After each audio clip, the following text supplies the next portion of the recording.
Hi friends, எல்லாம் எப்படி இருக்கீங்க? சிரிப்பு சிரிப்பாக வருது ஃப்ரெண்ட்ஸ். எனக்கு என்னன்னே தெரியல, இந்த யூடியூப்பை திறந்துட்டா சிரிப்பு சிரிப்பாக வருது. என்ன செய்யறது? சிரிக்கவும் முடியல, சிரிக்காமல் இருக்கவும் முடியல. வாயில் ஒரு லைட்டாக கொப்பளம் வந்துருச்சு, அதனால் சிரிக்க முடியல. வாய் அதான் செவந்துருக்கு. இருந்தாலும் சிரிக்காமல் இருப்பேன்னா வெக்கு வெக்கு வெக்கு வெக்குன்னு சிரிக்கிறேன். என்ன பண்ணுறது? அப்புறம் இந்த கொப்பளம் ஏன் வந்துச்சுன்னு கேட்க மாட்டீங்களே, யாரும் கேட்க மாட்டீங்க கமெண்டில். இருந்தாலும் நான் சொல்கிறேன், எனக்கு ரொம்ப நாளாக டீ தான் பிடிக்கும். டீ இப்போ இடையில காப்பியை மாற்றிக்கிட்டேன். அதாவது டீயை விட்டுட்டேன், காப்பி மாற்றிக்கிட்டேன். இப்போ காப்பி குடிச்சு உதடெல்லாம் வெந்துட்டு செவனேன்னு டீ குடித்தேனே. டீயே குடிச்சிக்கிட்டு இருந்திருக்கலாமா? டீயே ஓரங்கட்டி வச்சுட்டு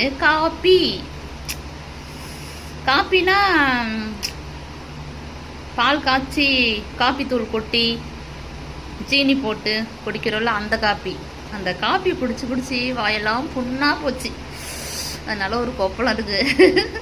டீ குடிச்சேன்னா டீயே குடிச்சிக்கிட்டு இருந்திருக்கலாம் இல்லையா? காப்பி குடிச்சதும் வெந்துருச்சு. அப்புறம் சொன்னேன்ல, சிரிப்பாக வருது யூடியூப்பை பார்த்தான்னு. அது எதுக்குன்னா தெரில, ஏன்னா சிரிப்பாக தான் வருது. சிரிச்சு ஒரு பக்கம் வாய் புண்ணா போயிடுச்சு. இருந்தாலும் சிரிக்காம இருக்க முடியல. என்ன செய்யறது? சிரிப்பு வருதே, அடக்க முடியல சிரிப்பு, அந்த அளவுக்கு வருது. அப்புறம் உங்களுக்கெல்லாம் டீ பிடிக்குமா, காப்பி பிடிக்குமா அப்படின்னு மெசேஜ் போட்டிங்கன்னா போடுங்க, போடலன்னா பரவாயில்ல. அதாவது இந்த வீடியோவை பார்த்து நீங்களும் சிரிங்க.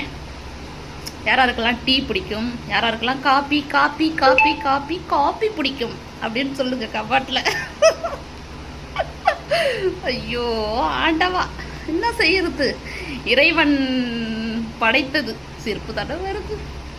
சிரிச்சுக்கிட்டு தான் இருக்கணும். இருந்தாலும் இந்த டீ குடித்தா, நான் டீ குடிக்காம சரின்னு இந்த காப்பி குடித்த தெண்டா என் உதடு வந்துடுச்சுப்பா. அப்பா, இனிமேல் என் வாழ்க்கையில் காப்பியே குடிக்க மாட்டேன். டீ குடிச்சிட்டேன். டீ குடித்து நல்லா தான் இருந்தது. அப்புறம் காப்பி குடிக்க ஆரம்பிச்சேன்னா அது உதடு வந்துட்டு. அப்புறம் முகம் எப்படி இந்த பருவெலாம் போச்சு, முகம் கொஞ்சம் பளிச்சுன்னு இருக்க மாதிரி தான் இருக்குது. பரவாயில்ல. என் வீடியோ பார்க்குற நீங்கள் காப்பி தூள் இருக்குல்ல, அதை கூட மூஞ்சில் போட்டுங்க, கொஞ்சம் மூஞ்சி பளிச்சுன்னு இருக்கும். காப்பி தூள் முகத்தில் போட்டு தேய்ங்க, முகம் நல்லா பளிச்சுன்னு தான் இருக்குது. உண்மையாலுமே கலர்லாம் வைக்கிற பளிச்சுன்னு தான் இருக்குது. காப்பி தூள் போடுங்க.